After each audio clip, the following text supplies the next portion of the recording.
webinar. So today we'll be talking about the Amazon product lifecycle, how you can go about understanding where your product lies in different stages of the product lifecycle. So my name is Abhi and I'm excited to be here. So before we get started, I'd like to give you a brief recap of our previous webinars. So in our previous webinars, we discussed and gave you a detailed step-by-step instructions of how you can go about finding your next winning product. We also covered how you can go about listing your product on Amazon and optimizing them to rank better. And we also covered different types of Amazon sellers, the challenges they face, and the solutions for each of their challenges. So today it's going to be about the product life cycle. So selling on Amazon means conducting a significant amount of research to learn about the market, the demand, the competition for any of the products that you are interested in selling. So unfortunately, some e-commerce stores stop right there. They find a successful product, focus on improving the logistics and management, but as the market grows and changes, their sales eventually drop and they lose money.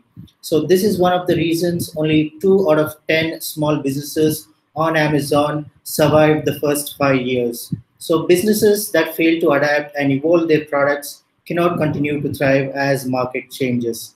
So understanding your product, where it is in its lifestyle and when it's likely to die will also help you with every area of your business, because you can often offer relevant customer service, offer better product pricing, make better marketing decisions, and definitely avoid tech stock.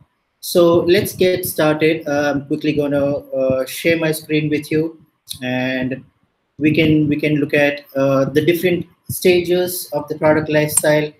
Uh, so basically, every product on Amazon goes through these stages. That's the introduction stage, the growth stage, maturity or stabilization stage, or the decline stage. Not every product has a standard life cycle. Few products may have a longer life cycle. Few products may have a shorter life cycle, and few products may be born, die the next day, and reborn again. So it's critical for us to understand where your product lies so you can make informed business decisions. So let's get started. So the first stage would be the introduction stage, where the product is completely new to the market and must establish value and the worth, right? So here the product is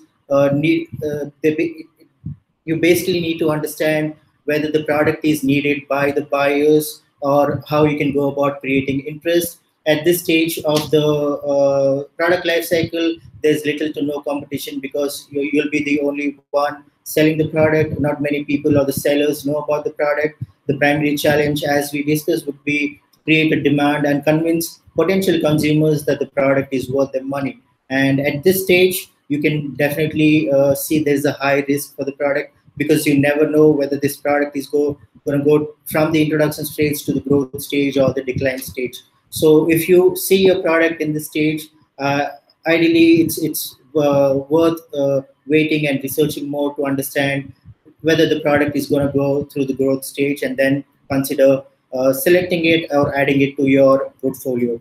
I've also taken a good example of a product like this.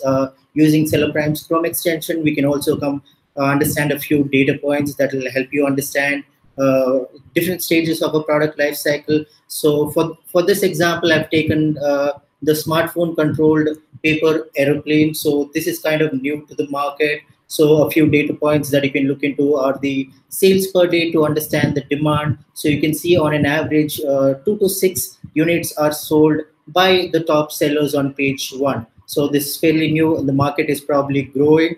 And if you look at the competition, the average sales rank, the BSR rank, is about 350,000, and the average reviews are only about 49. So it says that the competition is pretty low. So you can understand and go about learning about the introduction stage.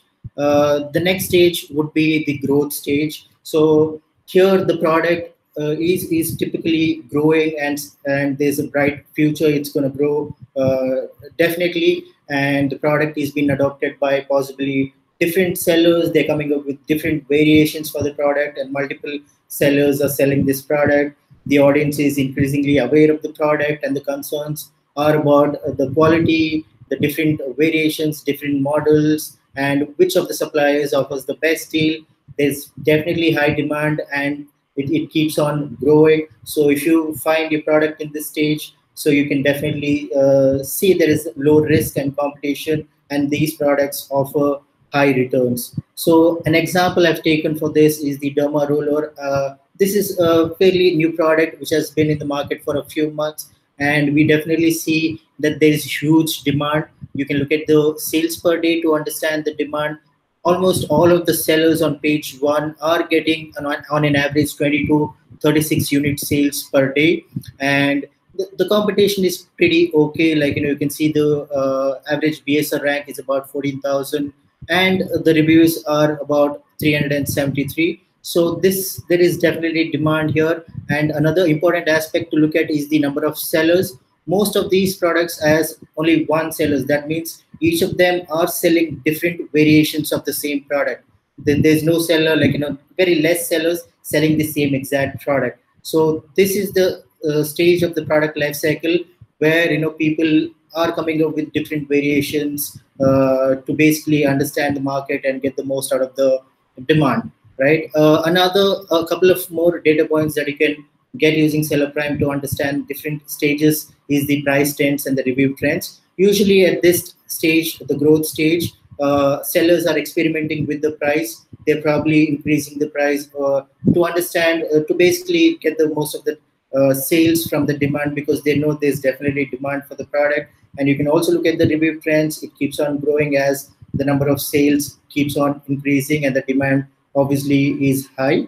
So the next stage would be the stable or the maturity stage. So this is a product which is almost saturated in the market, and many retailers are already selling the similar or different variations of the product. At this stage, the competition is really, really high. So you need to make sure you're differentiating your products with the competition. You make sure your product USPs are enhanced compared to your competitor products. The buyers know exactly what they are getting, how your product is better than your competition. In this stage, probably new features, new models, styles, colors are often added to make sure they're competing in the market. Some of the products might remain in this stage nearly indefinitely, and a good example would be the classic Oxford shoes. So that product never actually goes out of demand, and products like that would stay in the stable or maturity stage for quite some time.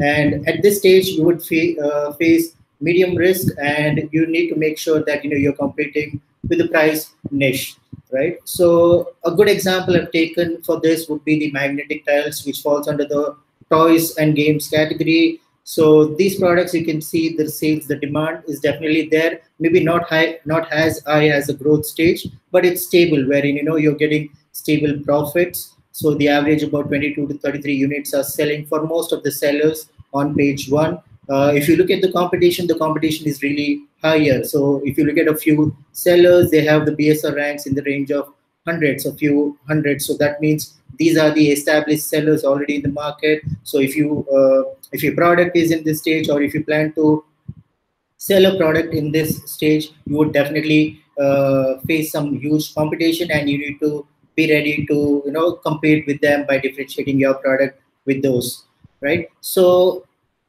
now that we have covered the maturity and stage, we'll go to the final stage, which is the decline stage. So at this stage, the product is no longer wanted or needed.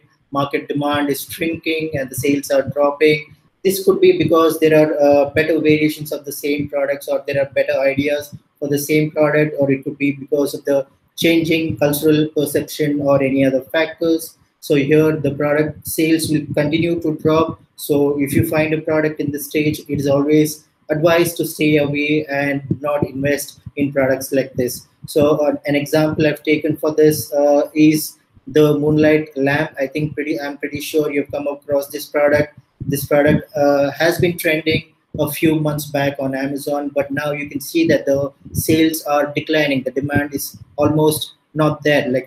All of the top sellers on page one are getting on an average of 4 to 10 sales per day. right? And if you look at the reviews, so these are all the old sellers, like probably the new sellers. The established sellers are probably on the page 3 or 4. And the important factor that you can look at here is the price. This is the stage where the price was happens. Probably this is the guy, the least, he's offering the least price. That's why he's probably on the page 1. You can see different variations of the prices: 17.99, 24.99, 16.99. So there are different variations. This is where sellers are trying to differentiate their products and get rid of their stock, basically, right? So if you come across a product in this stage, I would advise you to stay away. Do not invest into a product at this stage, right? A couple of other data points that you can look into are the price trends and the review trends. So you can see, like, this is an example of one of the product where the price has changed, like, it's lowered the price to about $5 in a period of 1 month. So this is what happens in the decline stage. People are trying to get rid of the inventory so they don't end up with a dead stock. So now that we have covered different stages of the product life cycle, I would like to give you a couple of let me quickly stop sharing my screen.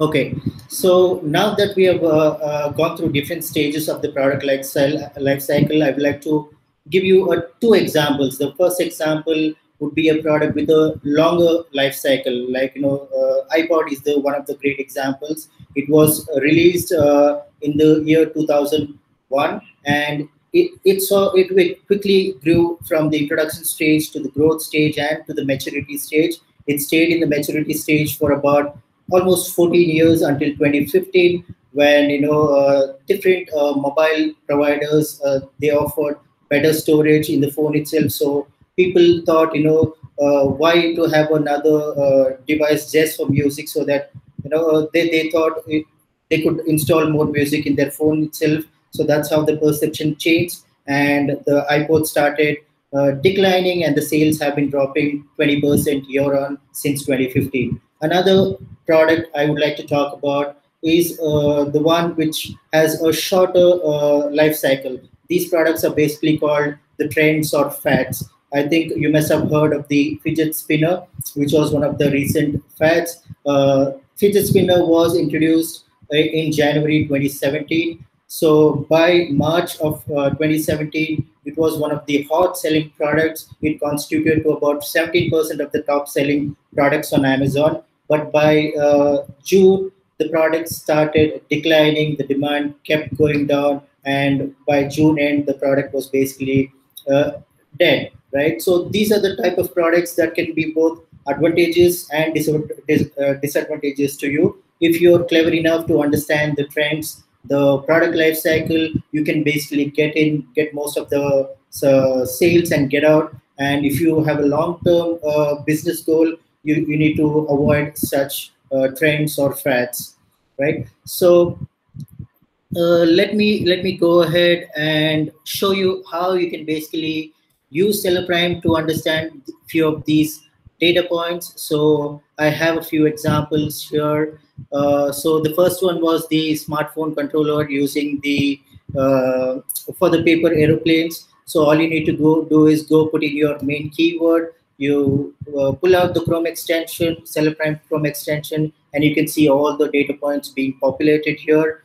Similarly, I have the other products as well. This is the Derma roller. All you need to do is put in your main keyword, try different variations. If it is in the growth stage or in the maturity stage, I would advise you to research not only the first page, but also analyze the next page just to check how much demand there is, how many of the sellers are able to get the sales that depending on the demand, right? So the other data points that I showed you with SellerPrime was the price trends and the review trends. All you need to do is you need to add a product for tracking. And once you do that, in the details page, if you go to the overview page, we will show you the price trends and the review trends. You can also check this data using our Chrome extension as well. All you need to do is track a product. Once you do that, you can go to the Chrome extension and look at the historical data, so you get data on the go. You can research products on the go using the Chrome extension.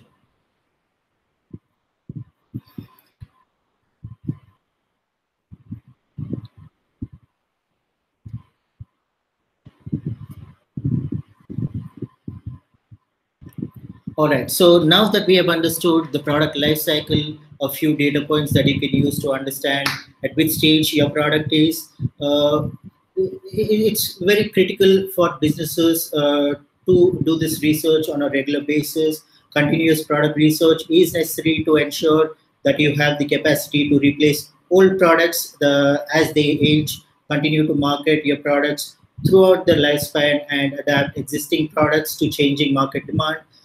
This can be achieved using the sales data, the historical data, and a few data points that Seller Prime is able to provide you. Understanding Amazon product lifecycle can help you make better decisions for your products, make changes throughout the lifespan of these products to extend their marketing and manage inventory, to reduce the cost, improve sales, and enable your store to continue growing even as the market changes, right? So, as always, I hope you got to learn a few insights about the product life cycle.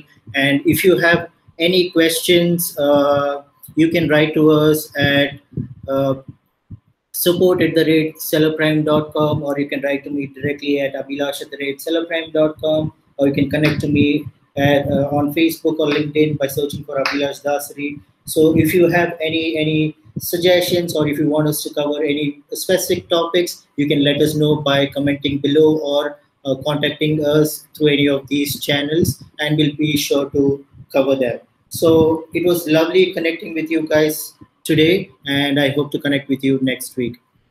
Thank you.